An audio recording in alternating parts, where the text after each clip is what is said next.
Ladies, gentlemen, let the show begin. Alright, do you like video games? And I know you do. What about entertainment? We got that to video game. I'm on a video game. Video game. Oh no, what's the name? Video Game Armada. Time for another edition of the Games and Gear of E3 2017, and of course, this is the one true on the Gamer Boss Bronze.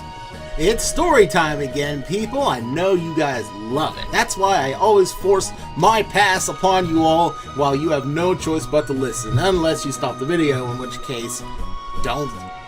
I need attention. Anyway, back when I had a PlayStation 3, the Primo version, the one that only a fool would pay for, 600 bones, that was me, I paid for that.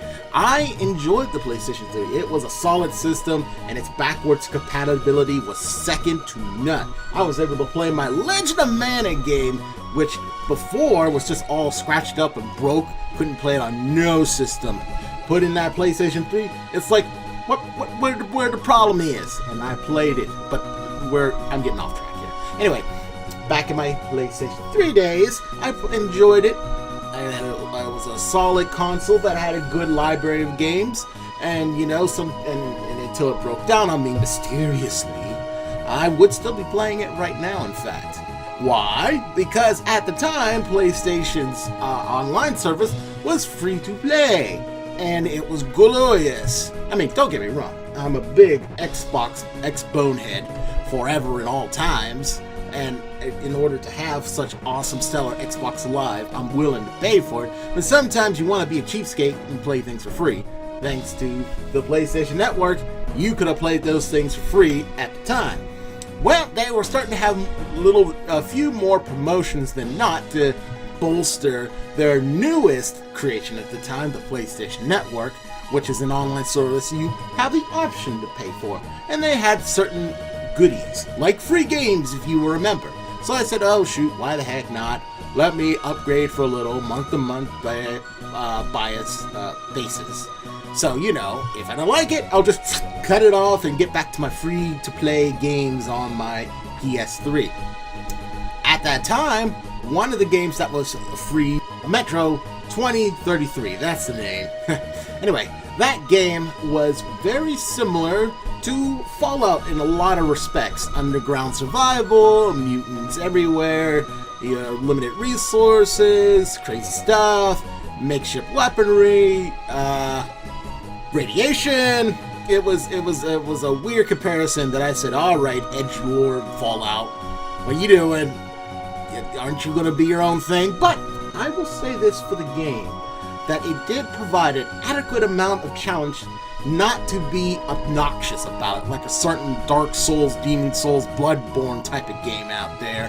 You know who you are. You know who you are, games that are just obnoxious and not hard at all. But anyway, Metro 2033 was not like that. Sure, they took some liberties, but they were like legit, and I enjoyed playing them before my PlayStation died. My only real regret is that I never had a chance to finish it. But at the time, young stupid at the time, I said, who cares? I was meaning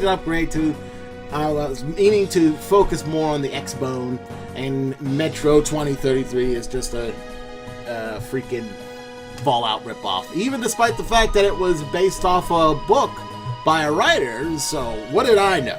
Oh, my more younger days where I didn't care and know about the backstory of things. I still don't, but in this case, I was wrong. Why? Because Metro is a big deal, and it's a big game, and it's great. And I wish I had a chance to at least finish the first game, 2033.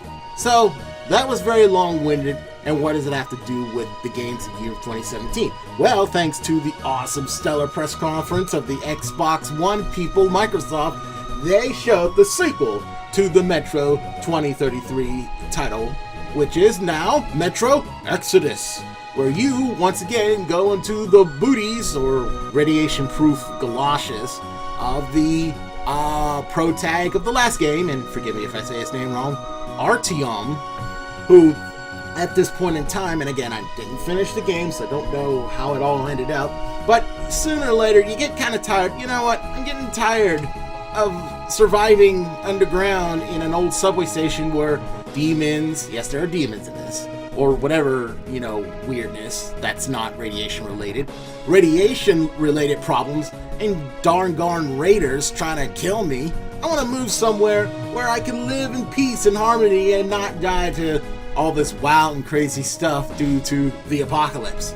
That is what Exodus is all about, where you and your merry band of hardcore survivalists go on a reinforced super train and ride the rails to freedom to find new life in the East. What does the game feature? I'm glad you asked. I got the features right here. Embark on an incredible journey, board the Aurora, the train I just talked about, and join a handful of survivors, like I said before, to a new life East. I also said that. Experience sandbox survival, gripping story links together, classic Metro gameplay with huge, new, non-linear levels. Ooh, everyone likes, generated levels, or is it non-linear? Non-linear? Yeah. Whatever that means. That's a good thing. I remember that's a good thing. Beautiful, hostile world. Discover the post-apocalyptic Russian wilderness brought to life with stunning day/night cycles with dramatic weather.